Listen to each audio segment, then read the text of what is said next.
Cześć, z tej strony Marta Potoczek z bloga Leniwa Niedziela. Dzisiaj opowiem Wam o tym, dlaczego mieć warto ogród z kwiatami ciętymi, dedykowany tylko i wyłącznie po to, aby kwiaty przynosić do domu. Chodźcie!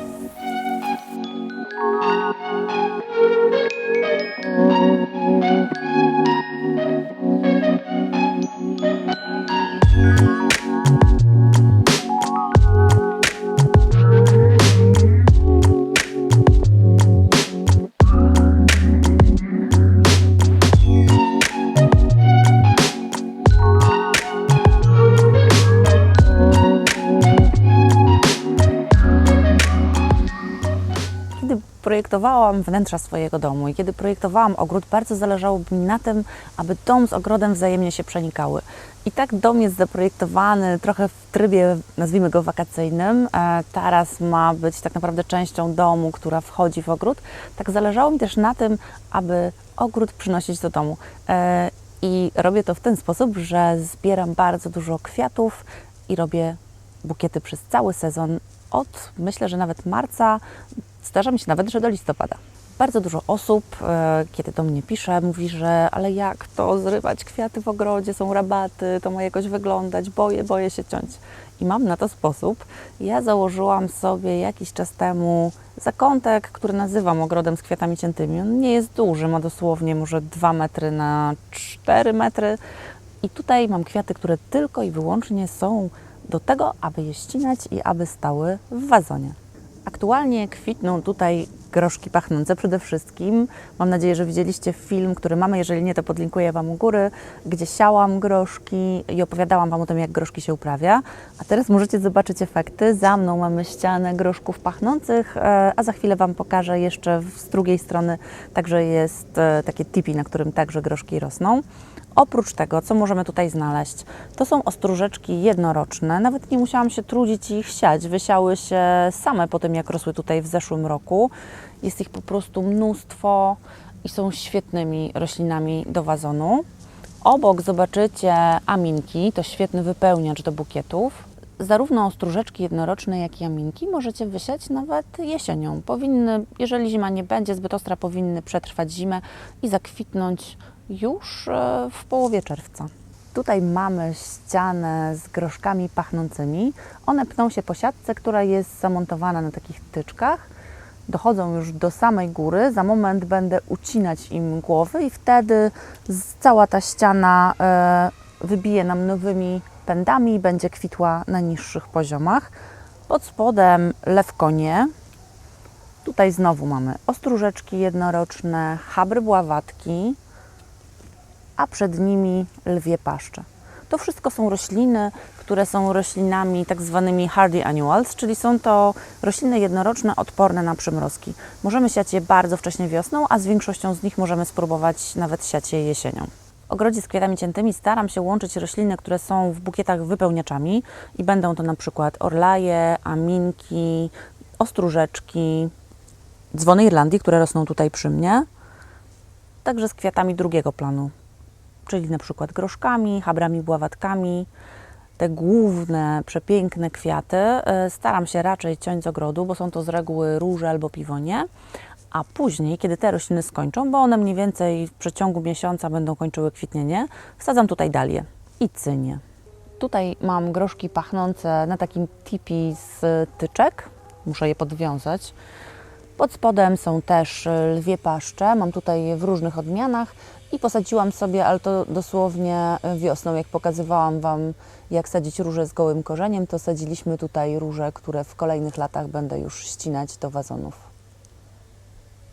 A gdy skończą te rośliny, które kwitną teraz, tutaj już widzimy samosiejka kosmosa, a potem w donicach mam już przygotowane dalie, które tutaj będę wsadzać pewnie w ciągu miesiąca. Przenieśliśmy się tutaj, bo w tamtym ogrodzie najwyraźniej komary fantastycznie się bawią, ale też chciały bawić się naszym kosztem, także stwierdziliśmy, że będziemy kręcić tutaj. Zebrałam trochę kwiatów i przyznam się Wam szczerze, że nie powiedzielibyście, jak niewiele ich stamtąd zniknęło. Ja, jeżeli chodzi o bukiety, najbardziej lubię je robić w takich maleńkich słoiczkach, bo wydaje mi się, że najfajniej to wygląda. Można szybciutko taki bukiecik sobie skręcić, postawić gdzieś przy łóżku albo w salonie na stoliku i wygląda to wyjątkowo uroczo. Teraz może opowiem Wam o tym, jakie te kwiaty ścinam, bo to jest bardzo ważne. Kwiaty najczęściej ścinam albo bardzo wcześnie rano, albo po południu, właśnie wtedy, kiedy komary najchętniej urzędują.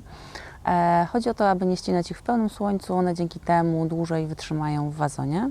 Kwiaty ścinamy po to, aby roślina kwitła nam coraz bardziej i bardziej, bo ścinając je przed zawiązaniem nasion, dajemy roślinie sygnał, aby kwitła mocniej i mocniej, żeby wydać te nasiona. Także bardzo dobrze jest ścinać regularnie kwiaty, aby mieć ich coraz więcej. Zawsze zabieram ze sobą wiaderko ze świeżą wodą. Chodzi o to, aby rośliny jak najkrócej były bez wody po ścięciu.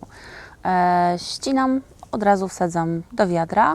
Można je na miejscu już oczyścić, bo rośliny, gdy później będziemy układać w wazonie, musimy oczyścić z dolnych liści, aby one nie były w wodzie, bo to spowoduje, że szybciej będzie nam ta woda robiła się nieświeża i rośliny krócej wytrzymają w wazonie.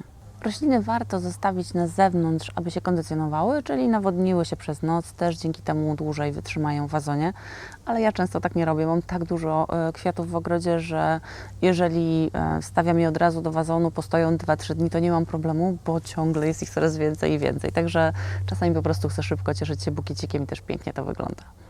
I chciałam Wam jeszcze tylko powiedzieć, co sobie dzisiaj ścięłam do wazonu. Groszki pachnące. To jest zbiór, ostatni raz zbierałam chyba 4 dni temu i dzisiaj mamy po prostu multum, wielki bukiet.